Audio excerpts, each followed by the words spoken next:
أهلا بكم. اليوم غادي نحطوا الضوء على واحد الأزمة اللي كتعتبر بصح أزمة خطيرة وغير مسبوقة في التاريخ ديال كرة القدم الإفريقية. الهضرة هنا على أكبر وأغلى مسابقة كروية عندنا في القارة، كأس إفريقيا. هاد الكأس اللي هي حلم لأي دولة ولات اليوم في واحد الوضعية اللي غريبة بزاف، بحال شي جوهرة غالية محطوطة في السوق ولكن حتى واحد ما بغى يشريها أو حتى يقرب ليها. الاتحاد الافريقي لكرة القدم اللي كنعرفوه بالكاف كيعيش دابا واحد اللحظات ديال التوتر والضغط اللي ما عندهاش مثيل، والمفاجأة الكبيرة هي ان هاد الأزمة كيف ما غادي نكتشفوا مجموعين مرتبطة بشكل مباشر بواحد النجاح اللي كان استثنائي، نجاح اللي حققه المغرب. يلا بينا ندخلوا في التفاصيل باش نفهموا القصة كاملة وشنو واقع بالضبط. وهذا الشيء كيوصلنا لواحد السؤال اللي هو محوري وكبير بزاف، سؤال اللي ممكن يبان في الاول ما عندوش منطق. كيفاش يمكن الاعظم واكبر بطوله في افريقيا اللي تنظيمها الشرف لاي بلد وفرصه باش يبين للعالم الامكانيات ديالو، كيفاش ممكن توصل لواحد الدرجه انه حتى دوله ما قادره تهزدها وتقول انا مستعده ننظمها؟ هذا السؤال هو السر اللي غادي نحاولوا نلقاو ليه تفسير في هذا التحليل ديالنا. تنظيم الكان راه ماشي غير مجرد بطوله ديال الكره لمده شهر، لا، هو اكبر من داك الشيء بكثير. هو واجهة حضارية، فرصة اقتصادية هائلة، دفعة قوية للسياحة ولحظة ديال الفخر الوطني. إذن شنو هو السبب اللي خلى هاد الدول كلها خصوصا الدول الكبيرة تدير خطوة للوراء وتهرب من هذه المسؤولية؟ يلا بينا دابا ندخل مباشرة في صلب الموضوع. في هذا القسم الأول غادي نوقفوا عند الواقع المر اللي كاين دابا. عندنا بطولة قارية ضخمة ولكن مع الأسف ما عندهاش فين غادي تلعب، ما عندهاش بلد مضيف. غادي نشوفوا كيفاش الكاف وصل لهذا المأزق الحقيقي والوقت كيزير عليه.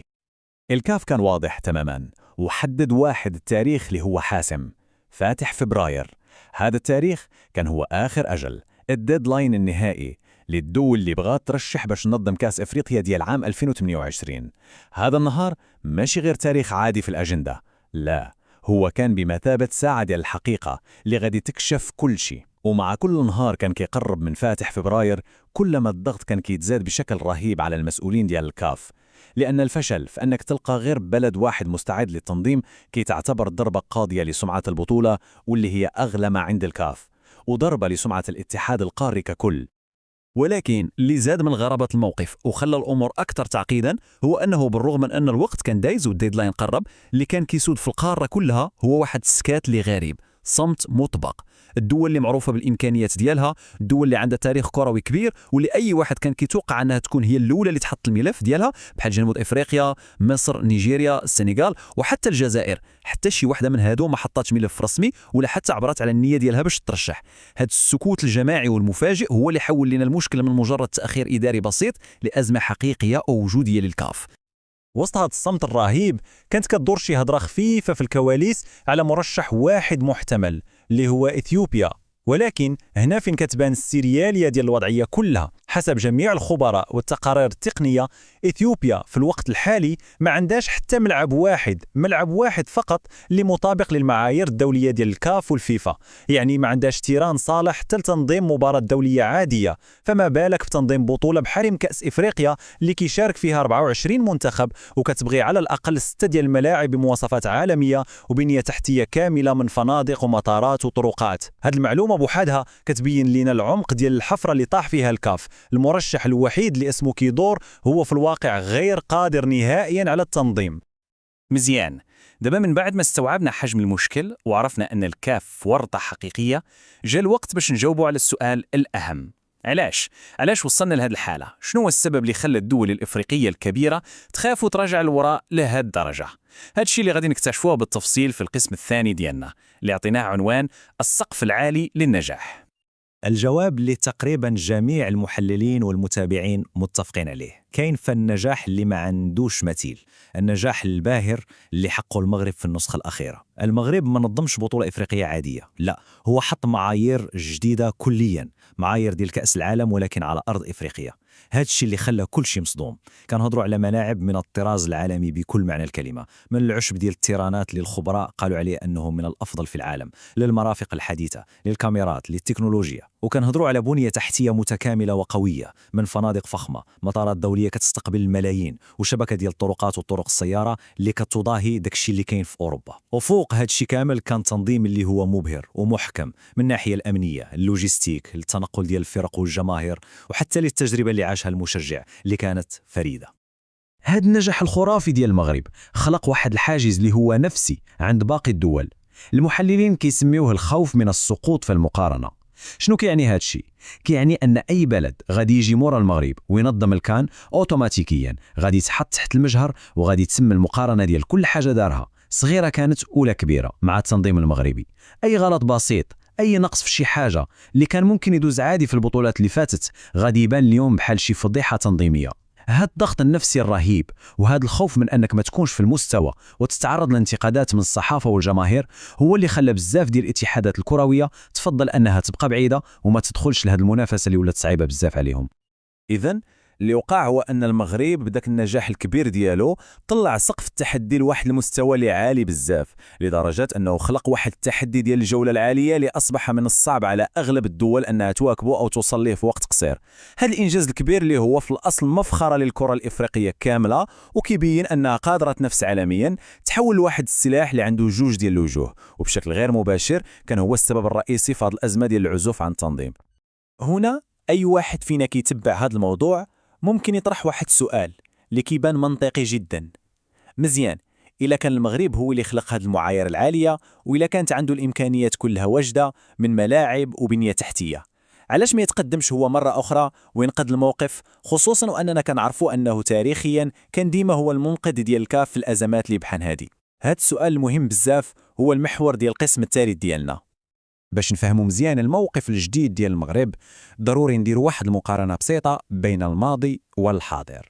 فالماضي المغرب كان كيلعب الدور ديال الرئة اللي كيتنفس بها الكاف ملي كان كيتخنق، كان هو صمام الأمان اللي كيلجأ ليه الاتحاد القاري ملي شي دولة كتنسحب في آخر لحظة وما كيبقاش عنده حل، كان ديما هو المنقذ. ولكن اليوم الأمور تبدلات 180 درجة. على حسب مصادر مطلعة جدا من الكواليس، المغرب خدا واحد القرار اللي هو حاسم ونهائي، لن يتطوع هذه المرة لإنقاذ الموقف. الموقف ديالو ولا موقف حازم وواضح، وهذا التحول الكبير في الموقف المغربي هو اللي زاد عقد الأزمة على الكاف وخلى في واحد الوضع اللي ما كيتحسدش عليه. وضروري نأكدوا على واحد النقطة مهمة بزاف، هذا الموقف الحازم من المغرب ماشي قرار اللي هو عشوائي أو جا من والو. المصادر كتوضح أنه رد فعل اللي هو مباشر وطبيعي على واحد السلسلة ديال الأحداث اللي وقعت مؤخرا، أحداث اللي خلات المملكة المغربية تحس بأنها مستهدفة بشكل مباشر، وأن المجهودات الجبارة اللي دارت ما تقابلاتش بالاحترام والحماية اللي كانت كتستناها من الجهاز الوصي على الكرة في إفريقيا. المصادر كتحدد لنا 3 ديال الأسباب اللي هي رئيسية ومترابطة مع بعضها واللي وصلت لهذا الموقف. أولا كتهضر على هجمات عدائية ممنهجة تعرض لها المغرب والمصالح الكروية ديالو، هجمات اللي كتعتبرها المصادر كانت موجهة باش تضرب السمعة ديال المملكة. ثانيا كتشير لواحد الحالة ديال البلطجة الفجة كيف ما وصفتها اللي شافها العالم كامل في الماتش ديال النهائي، والمقصود هنا هو الأحداث اللي قام بها بعض المسؤولين السنغاليين والمحاولة ديال الاعتداء على رئيس الجامعة الملكية المغربية لكرة القدم في المنصة الشرفية. وثالثا وهو السبب اللي كيقولوا عليه فاض الكاس، هو غياب الحساب الرادع من طرف الكاف، بمعنى أن هذه الأحداث الخطيرة كلها دازت بلا ما تكون شي عقوبات قوية أو حتى موقف حازم من الكاف. وهذا الشيء هو اللي خلى المغرب يحس بأن التضحيات والمجهودات ديالو باش ينجح البطولة ما تقيماتش كيف ما خاص، وأن الاستهداف اللي كيتعرض ليه ما كتاخدش بالجدية اللازمة. وهكذا من بعد ما المغرب اللي كان ديما هو المنقذ قرر أنه يسحب يده ويرجع لوراء، الكاف لقى راسو بوحده في مواجهة مباشرة مع العواقب ديال القرارات ديالو، أو بالأحرى العواقب ديال غياب القرارات ديالو. هذا الشيء هو اللي غادي نركزوا عليه في القسم الأخير من هذا التحليل. الفلسفة ديال الموقف المغربي كيف ما كتشرحها المصادر واضحة بزاف، هي رفض قاطع أن المغرب يلعب مرة أخرى الدور ديال المنقذ لواحد الجهاز اللي هو الكاف، اللي يحس أنه قبل بالتضحيات الكبيرة اللي دارها المغرب باش يلمع صورة الكرة الإفريقية، ولكن في نفس الوقت تغاضى على الفوضى وما خداش إجراءات حازمة ضد الاستهداف اللي تعرضت له المملكة. بعبارة أخرى هو موقف مبدئي كيقول بوضوح ما يمكنش نبقى أنا هو الحل لمشاكل واحد الجهاز اللي ما كيضمنش لي الحماية والتقدير اللازمين. إذن ممكن نلخصوا تسلسل ديال الأحداث اللي وصلنا لهذه الأزمة في 3 ديال الخطوات اللي هي منطقية وكتجي وحدة مرة الأخرى. الخطوة الأولى، المغرب كينسحب من الدور التاريخي ديالو كمنقذ للكرة الإفريقية. الخطوة الثانية كنتيجة طبيعية للأولى، الكاف كيبقى بوحده كيواجه الأزمة، ما بقى عنده لا صمام أمان لا حلول سهلة. والخطوة الثالثة والأخيرة، الاتحاد الإفريقي اليوم كيخلص الثمن وكيواجه بشكل مباشر تبعات ديال داكشي اللي كتعتبره المصادر تساهل غير مفهوم من جهته.